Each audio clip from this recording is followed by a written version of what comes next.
All right, how's it going, everybody? We're back here with some more Black Ops Cold War. So yesterday I wound up unlocking this Carve 2 here, the new TAC rifle. I wound up doing it in zombies because I thought it'd be easier, but actually, believe it or not, I don't recommend doing it that way at all if you want to maintain any semblance of sanity. But yeah, so we got it. We're just gonna run around in Nuketown with it. Oh, and real quick before we get started here, if you're enjoying the video, then definitely make sure to leave a like. It really does help. And if you're new and you enjoy what you see, then by all means subscribe. I actually was gonna make a video on it yesterday. I was trying to run around with it in the new map playlist because it includes Diesel, which I haven't really played yet, and I don't think I've made a video on either. But just everybody's trying to unlock this thing, like for multiplayer, and the challenges for multiplayer involved using TAC rifles, so every match just devolved into a bunch of people holding corners with M16s and shit. It was so bad, literally halfway through recording the video, I just scrapped the whole fucking thing and said, like, nah, it's not worth it.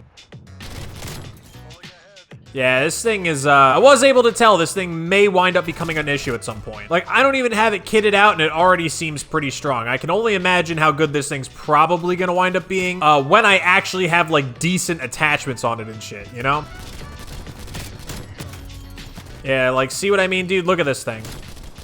I don't even know if that guy's got it maxed out yet, but, like, even just having a sight on it, like, trying to use these iron sights is awful.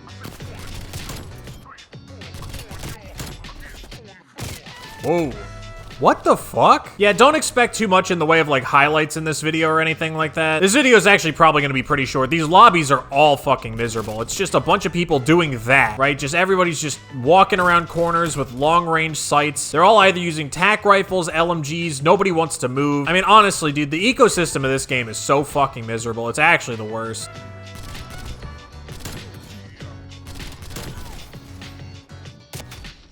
He was just sitting there waiting to look at this guy, man. Like, what is this playstyle, honestly? Is this really what this game has actually devolved into? Are you serious? I don't want to play with any of these people. Get me the fuck out. I'd like to reiterate once again, I only play this game to record videos at this point. Like, that was one thing that actually really kept me going on Modern Warfare, was trying to hit clips. I don't know what it was about that game. It was still kind of fun trying to do that. On this game, I have no motivation at all. And I wish I did, because actually transferring into the main topic at hand here, I don't talk about this team that I'm in very often, but for those of you who don't know, I'm in Never Noble, which consists of a just disgusting number of OGs. Like, if you've been around since COD 4, if you've been watching for a really long time, you absolutely know most of these guys. Like, if you follow me on Twitter, you definitely see me, like, retweeting their stuff and shit. But the reason I kind of bring this up is today we actually just dropped fucking absolute banger of a montage, to be honest. I don't usually, like, shill other videos on this channel, but, like, seriously, go watch this one. Because if you're like me and you've been around for a really long time, like, watching these kinds of videos since 2007, 2008, it's like the ultimate nostalgia trip because it's a super old school video. There's a lot of, like, COD 4 clips in there. There's some Modern Warfare 3 clips in there, Black Ops 1 clips in there, and newer stuff too. But, like, I don't know, it manages to capture that feeling of, like, old school montage making that I think for the most part completely lost at this point, at least for most montage makers. I mean, that's just my opinion. But yeah, definitely give this thing a look. I'll link it in the description. And again, like, I know I never do this, but I don't know, man, this montage just hits different. You guys got to check it out. Even if you're not super into sniping or anything like that, like, give it a look for your boy, you know? But anyway, the whole point about the clips is that unfortunately I am not actually featured in the montage because I didn't fucking hit anything, because I don't really play enough to do that anymore. My name is briefly featured in there, which is actually a really nice touch. They didn't have to do that, but, you know, obviously the whole thing's supposed to be, like, showing appreciation for the whole team and stuff like that, so that's cool. But, like, obviously the montage is a showcase of, like, some of the biggest legends of the sniping community, so obviously that's gonna be the main focus, you know? Me, I'm just a goofball on YouTube. I'm not really here to try really hard or show off or anything like that. That's never really been my shtick. I'd like to think you guys don't really sub to me for that kind of stuff, you know? I've been like this from the start. I don't need you guys to think I'm, like, the best player in the world, because I'm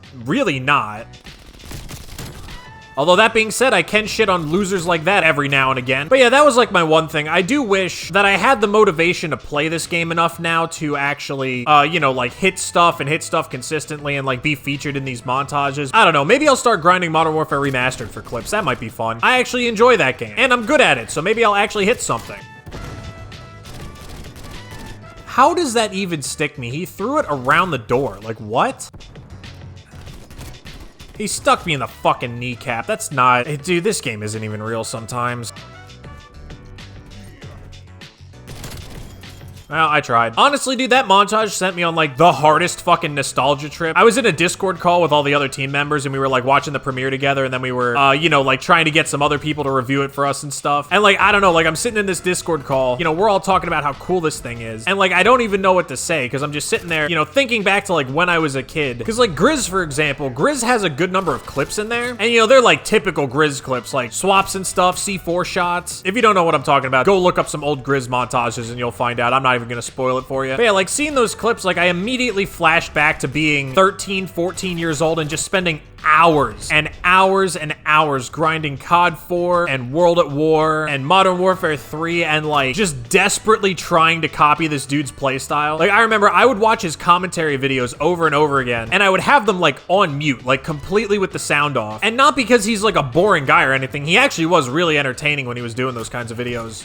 I can't believe I just hit mark that. That's actually complete bullshit. But yeah, not because he was boring or anything, but like literally I would watch them on repeat with him on mute because I would try and like copy the things he did and copy his movements and like, you know, his swaps and his shot spots and stuff. And I actually got a lot better from doing this. Nostalgia trip aside, you should definitely go check out that montage though. It's really fucking good. I don't watch too many montages anymore, but I definitely recommend this one. So yeah, I don't know how much you've been able to tell from the gameplay, but I mean, this new TAC rifle is pretty fucking good. I'm really interested to see just how good it is when I actually have it kitted out and shit, but just from what I've seen so far, this thing is probably gonna need a nerf at some point. I mean, unless they want to leave it broken for all the fucking Timmies because they're afraid of the very last of the casual player base on this game finally giving up. And then it will be that meme I've been joking about for the last however many weeks straight where just everybody on the game's only grinding it for content and nothing else. Like fucking FaZe McLovin down there. So anyway, some interesting things that have been going on. I'll talk about this a bit more in depth in my next Dota video because it's related to that. But I might have managed to recover about $200 worth of skins for Dota. So I mentioned this like a whole bunch of times at this point, but I used to like completely fucking no-life Dota, right? Close to 2,000 hours in a year and a half or something like that. And you know, when you put that many hours into a game, you rack up a lot of skins. You know, cosmetics, different items, couriers and stuff. And one thing that I did have that I was super proud of is I basically had ultra rare skins for pretty much all of my favorite heroes. Like for anybody who does play Dota, I had the Shadow Fiend Arcana, the PA Arcana. I had the gold Basher Blades, not the purple ones, for Anti-Mage. You know, like I had a lot of cool stuff. But of course, because that's on the old Steam account and that account's kind of lost to the ages, I sort of was operating under the impression that I just wasn't going to be able to get that stuff back. Dude, request for the next time you guys put a challenge in the game. Can you guys maybe think it through and see if it's going to make people play in a way that's just not fun to be in games with? Because I'll be straight up, I'm already fucking tired of this shit. I've played for not even an hour since this new weapon has been out, and I can't stand these fucking pubs. Like, I don't want to play with any of these fucking people. But anyway, so I thought these skins and stuff were lost to the ages, right? But today, I actually managed to open up my old PC and log in to my old Steam account, which was great. So I was thinking, oh, that's good. I can just add my new Steam account as a friend and just gift all my shit over. It'll be super easy. Well, apparently not so. So I guess unsurprisingly, Steam finds it very suspicious if you log into a Steam account for the first time in 6 years and then proceed to try and gift about $200 worth of items to an account that you've been friends with for 10 minutes. I don't know why this surprised me, but it did. So the restrictions state that I can't gift items from the original account unless I've been friends with somebody for 365 days. I ain't waiting a fucking year to transfer my shit over. I don't have that kind of time. So I thought to myself, okay, well, why not a trade? It says that I can trade on this Steam account, so let me try and trade. So that's what I did. I tried to set up a trade, only to discover that apparently in order to trade, you have to log in online, and I don't remember the password. And because the email for this Steam account is one that I haven't used in years, I don't actually remember how to log in or how to get the recovery password at all. So basically, that was fucking shot. So then the next thing I wanted to try was I was like, okay, well, I have a second Steam account that's linked to an email address I do have access to, so I can do the recovery thing, and it's been friends with this main account for over 365 days. So theoretically, I can gift stuff to it, right? And I could, so that's what I did. So basically, I've just gifted over, well, not everything. There's an 8 item limit or whatever, but I gifted over like 8 of the items. I'm gonna go in tomorrow and gift 8 more until basically I'm done. I don't have that much I need to transfer over. Like I have a bunch of like, you know, normal rares and stuff like that I honestly don't care about transferring. But like the big stuff and the expensive stuff and obviously everything for the heroes I actually like to play, I'm gonna want to transfer that. And basically what I have to do is I have to gift all that to this sort of like intermediate intermediary account, and then I have to wait 7 days for it to be tradable so that I can trade it to my other Steam account. This is like the most strange process. I wish there was a way that I could like verify that I had both Steam accounts, like that I own them, and then I could just, you know, transfer it like that, but apparently that just doesn't exist. Anyway, the point of this story is through this horribly convoluted and needlessly complicated process, I think I've managed to recover most of the important skins and cosmetics that I had on Dota back in the day, which is great because now I can be that noob that runs around being awful at the game but owning the most expensive items. I've never been that guy before. This is going to be a unique experience. But anyway, that's about it for this video. As always, if you enjoyed, then definitely be sure to leave a like and subscribe if you want to see more content. That's about it. I'll see you guys in the next one.